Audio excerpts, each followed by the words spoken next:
Hello, good morning students. तो कैसे हैं आप लोग? हम लोग पहले क्लासेस में देख चुके हैं कि कैसे कैसे स्ट्रक्चर्स होता है सेल का, लेकिन आज एक नया तरीके से पढ़ेंगे। हम लोग 3D व्यू में पढ़ेंगे ताकि हम लोग को डीप नॉलेज मिल सके कि कैसे अरेंजमेंट होता है सेल्स का स्ट्रक्चर्स कैसे होता है, कैसे कैसे ऑर्गेनेल्स उसमें ऑर्गेनाइज्ड होते हैं सेल के अंदर, कौन कौन सा फंक्शंस होता है सेल का, कैसे कैसे वो काम करते हैं। तो स्टार्ट करते हैं वीडियो को।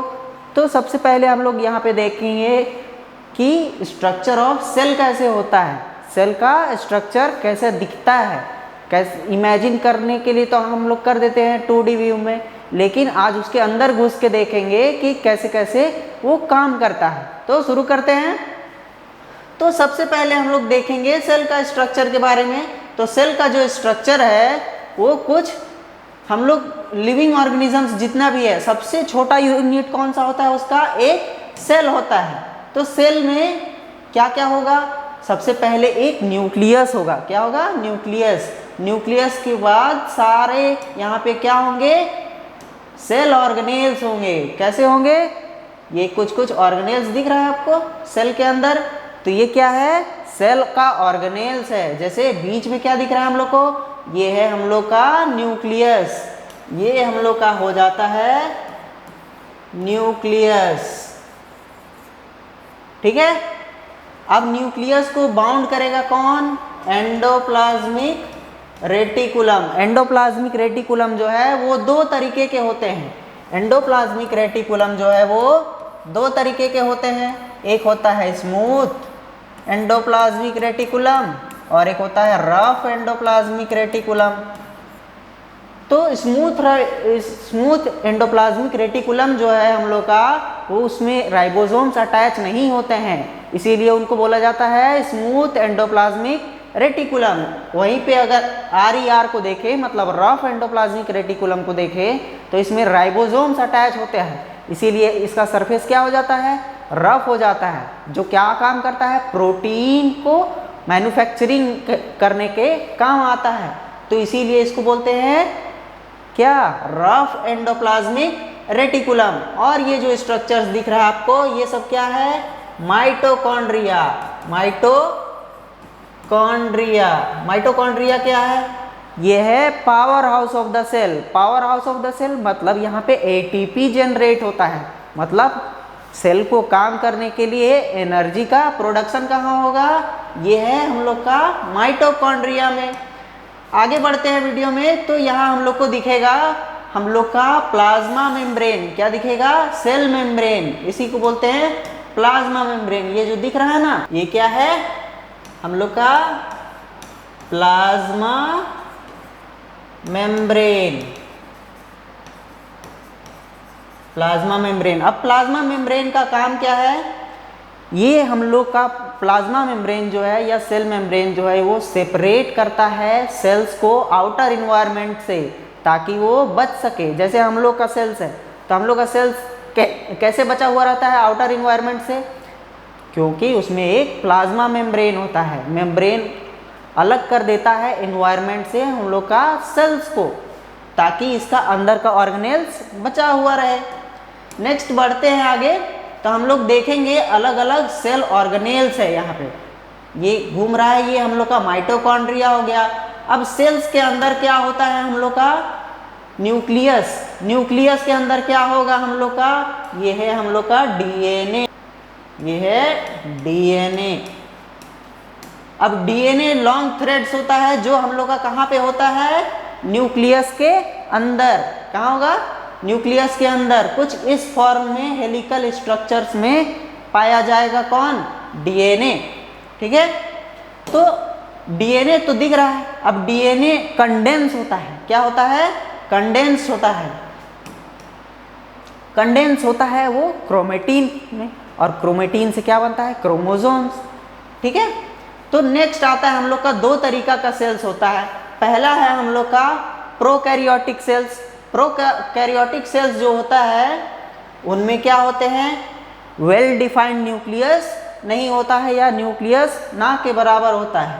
तो इसमें क्या होगा? सिर्फ जेनेटिक मटेरियल होगा। क्या होगा? Genetic material. Genetic material. और ये क्या है? Plasma membrane, plasma membrane. Okay. वहीं अगर यूकैरियोटिक सेल्स का बात करें तो यहाँ क्या होगा? Well defined nucleus, well defined nucleus होगा। ठीक है। तो हम लोग देखें कि प्रोकैरियोटिक सेल्स और यूकैरियोटिक सेल्स में क्या क्या डिफरेंस है। अब यूकैरियोटिक सेल्स का बात करें तो यहाँ माइटोकॉन्ड्रिया होगा, हम लोग का एंडोप्लाज्मिक रेटिकुलम होगा। तो इसके बाद हम लोग देखेंगे कि इसमें और क्या क्या हो सकता है। हम लोग का न्यूक्लियस होगा, उसमें क्या होगा? डीएनए होगा, और डीएनए कंडेंस्ड फॉर्म में होगा। वहीं प्रोकैरियोटिक सेल्स का बात करें तो इसमें क्या होगा? सिर्फ ये जेनेटिक मटेरियल होगा। क्या होगा? जेनेटिक मटेरियल होगा, और उसको बाउंड करके कौन रहेगा? ये प्लाज्मा मेम्ब्रेन। और बहुत सारा बैक्टीरियल सेल्स क्या होता है? हम लोग का बैक्टीरियल सेल्स जो है वो प्रोकैरियोटिक होता है, सिंगल सिंगल, सिर्फ जेनेटिक मटेरियल होगा और प्लाज्मा मेम्ब्रेन बाउंड करेगा। ठीक है। नेक्स्ट हम लोग देखेंगे कि ऑर्गेनेल्स क्या हैं। ऑर्गेनेल्स क्या हैं? तो ऑर्गेनेल्स वो पार्ट होते हैं या वो वैसे ऑर्गन्स होते हैं सेल्स के, जो सेल्स के अंदर रह के सेल को फंक्शन करने में हेल्प करते हैं। तो अब हम लोग देख रहे हैं कि यहाँ पे क्या है? हम लोग का न्यूक्लियस है, ये हम लोग का हो गया माइटोकॉन्ड्रिया, ये हो गया हम लोग का रफ एंडोप्लाज्मिक रेटिकुलम, इसमें क्या है? राइबोसोम्स अटैच है। वहीं पे हम लोग अगर स्मूथ एंडोप्लाज्मिक रेटिकुलम का बात करें तो इसमें क्या है? राइबोसोम्स अटैच नहीं है। अब स्मूथ एंडोप्लाज्मिक रेटिकुलम किसका सिंथेसिस करेगा? लिपिड्स का। और रफ एंडोप्लाज्मिक किसका सिंथेसिस करेगा? प्रोटीन्स का। ठीक है। अब यहाँ से क्या निकलते हैं?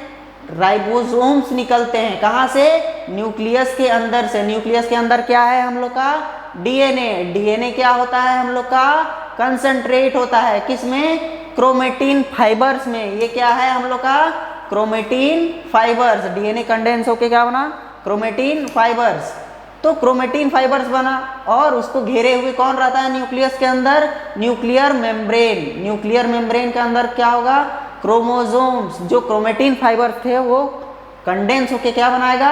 क्रोमोसोम्स।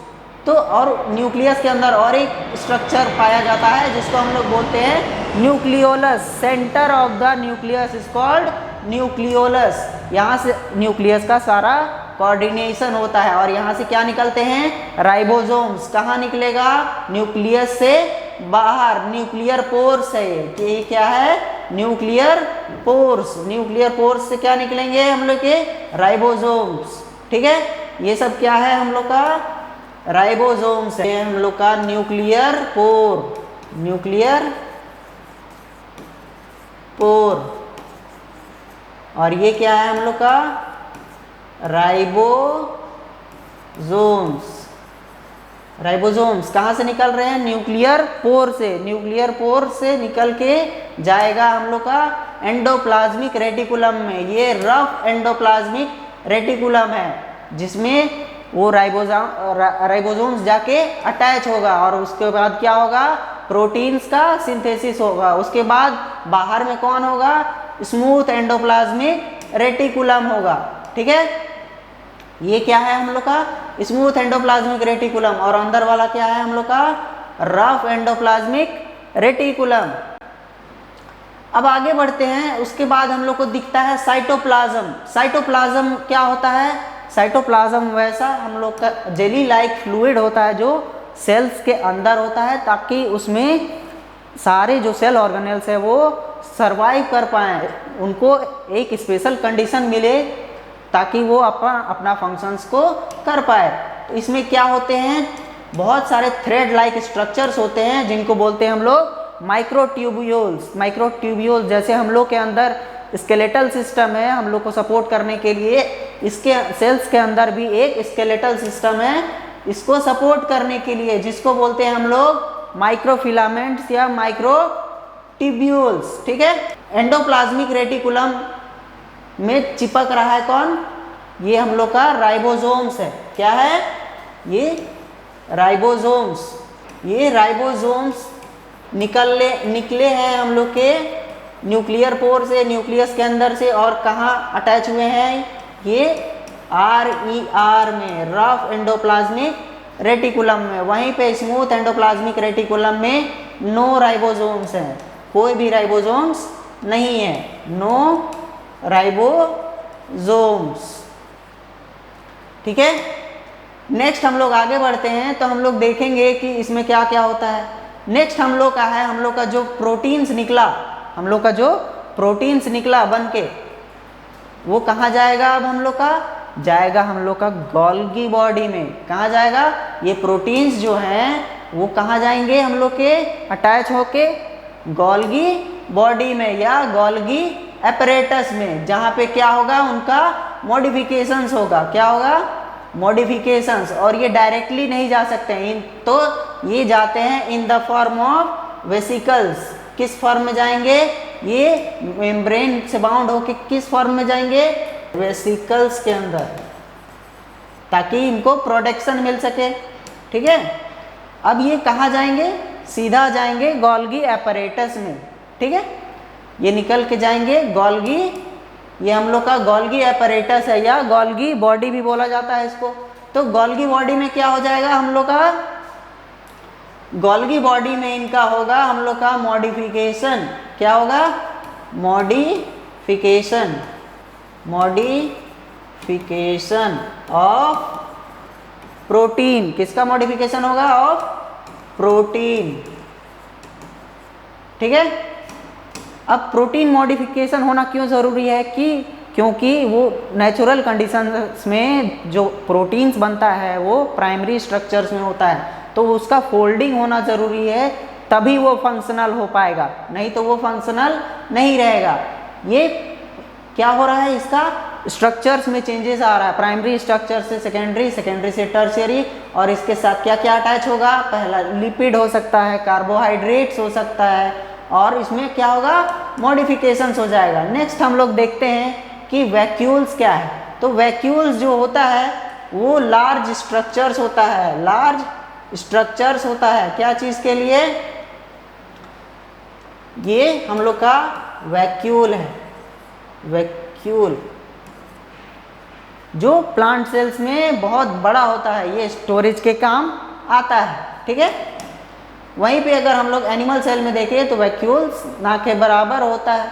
ठीक है, अब सेंट्रल वैक्यूल, इसमें क्या होता है? ये वाटर स्टोरेज का काम आता है। किसका स्टोरेज का? वाटर स्टोरेज करने का काम आएगा। किसमें? प्लांट सेल में। नेक्स्ट हम लोग देखते हैं लाइसोसोम्स के बारे में। लाइसोसोम्स क्या है?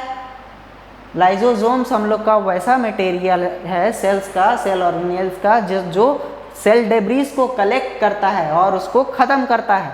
लाइसोजाइम्स में क्या होते हैं? एंजाइम्स होते हैं। नेक्स्ट हम लोग का है माइटोकॉन्ड्रिया। ये माइटोकॉन्ड्रिया क्या है? ये है powerhouse of the cell, powerhouse of the cell. जितना भी एटीपी बनता है हम लोग का सेल में, मतलब जितना भी हम लोग का एनर्जी बनेगा in the form of adenosine triphosphate, वो कहाँ से आएगा? माइटोकॉन्ड्रिया में। माइटोकॉन्ड्रिया से हम लोग का निकलेगा एटीपी, ताकि सेल्स का रेगुलेशन हो सके। अब इसमें क्या होता है? सेलुलर रेस्पिरेशन होता है, जिससे हम लोग का एटीपी का जनरेशन होता है। ये हम लोग का एटीपी जनरेशन हो रहा है किसमें? माइटोकॉन्ड्रिया में। किसके अंदर? माइटोकॉन्ड्रिया के अंदर। अब आता है हम लोग का सेल के अंदर, ये जो दिख रहे हैं थ्रेड लाइक स्ट्रक्चर, इनको बोलते हैं माइक्रोफिलामेंट्स या माइक्रोट्यूब्यूल्स। ये क्या है? Microtubules, microtubules. ये क्या है? Skeletal of the cell, skeleton of the cell, of the cell, जो क्या करते हैं? सपोर्ट करते हैं सेल को, ताकि उसका स्ट्रक्चर मेंटेन रहे, ताकि उसका स्ट्रक्चर क्या रहे? मेंटेन रहे। ठीक है, ये कुछ ऐसे फॉर्म में होते हैं और ये थ्रेड लाइक स्ट्रक्चर्स होते हैं। जैसे एक रस्सी होता है, सारे सेल्स का पार्ट को क्या करता है? जोड़ के रखता है, ताकि ये सेल्स का शेप बना रहे। वहीं अगर हम लोग प्लांट्स के केस में देखते हैं तो प्लांट्स क्या होता है, प्लांट्स के अंदर हम लोग का होता है क्लोरोप्लास्ट। क्या होता है? क्लोरोप्लास्ट सेल्स होता है।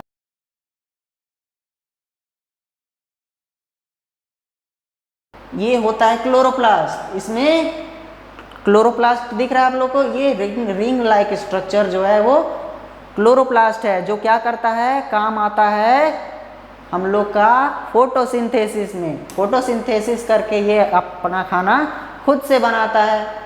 अब इसमें क्या होता है, क्लोरोफिल प्रेजेंट होता है। ये जो स्टैक लाइक स्ट्रक्चर्स दिख रहा है वो क्या है, हम लोग का क्लोरोफिल है। ये प्लांट सेल्स के अंदर है, लीव्स में प्रेजेंट हम लोग का स्टैक लाइक स्ट्रक्चर जो दिख रहा है वो है हम लोग का क्लोरोफिल। नेक्स्ट आता है हम लोग का ये न्यूक्लियस हो गया, लेकिन इसमें क्या होता है हम लोग का, एक चीज डिफरेंट हम लोग का होता है सेल वॉल। क्या होता है? Cell wall. यहाँ सेल मेम्ब्रेन तो प्रेजेंट होता ही है। क्या होता है? सेल मेम्ब्रेन तो प्रेजेंट होता ही है प्लांट सेल्स में, लेकिन इसमें और एक एडिशन में क्या होता है हम लोग का, सेल मेम्ब्रेन भी। ये हम लोग का सेल मेम्ब्रेन हो गया और ये हो गया सेल वॉल। किस केस में? Only in plants, only in plants के केस में। ठीक है। नेक्स्ट हम लोग देखेंगे कि बैक्टीरियल सेल्स। अभी तक हम लोग देख चुके हैं प्लांट सेल्स और एनिमल सेल्स के बारे में। नेक्स्ट हम लोग देखेंगे बैक्टीरियल सेल्स के बारे में कि उनमें कैसा कैसा स्ट्रक्चर्स होता है। तो बैक्टीरियल सेल्स का अगर बात करते हैं तो हम लोग को दिखता है कि उसमें क्या होता है, जैसे ये एक बैक्टीरिया का फिगर है, तो फिगर में दिख रहा है क्या, ये हम लोग का जो टेल लाइक स्ट्रक्चर्स दिख रहा है, टेल लाइक स्ट्रक्चर्स जो दिख रहा है ये हम लोग का फ्लैजिला। फ्लैजिला, फ्लैजिला क्या काम करता है, मूवमेंट में। किसको? बैक्टीरियल सेल्स को क्या करेगा, पुश करेगा उसको आगे की तरफ ताकि वो मूव कर पाए। जैसे ये क्या कर रहा है, फ्लैजिला का हेल्प से मूव कर रहा है, ये फ्लैजिला है। और ये छोटा छोटा स्ट्रक्चर्स इसको बोलते हैं सीलिया। क्या बोलेंगे? सीलिया। वहीं अगर एनिमल सेल्स का बात करें तो स्पर्म सेल्स जो होता है सिर्फ उसी के पास क्या होगा हम लोग का, फ्लैजिला। क्या होगा? फ्लैजिला होगा सिर्फ स्पर्म सेल्स में। ये एनिमल सेल है, animal cell. Only animal cell that possesses flagella like structure is the sperm cell। ठीक है। तो आज के लिए बस इतना ही। नेक्स्ट क्लास में हम लोग मिलते हैं एक और नए वीडियो के साथ। तब तक के लिए वीडियो को लाइक करिए और चैनल को सब्सक्राइब करिए। Bye bye.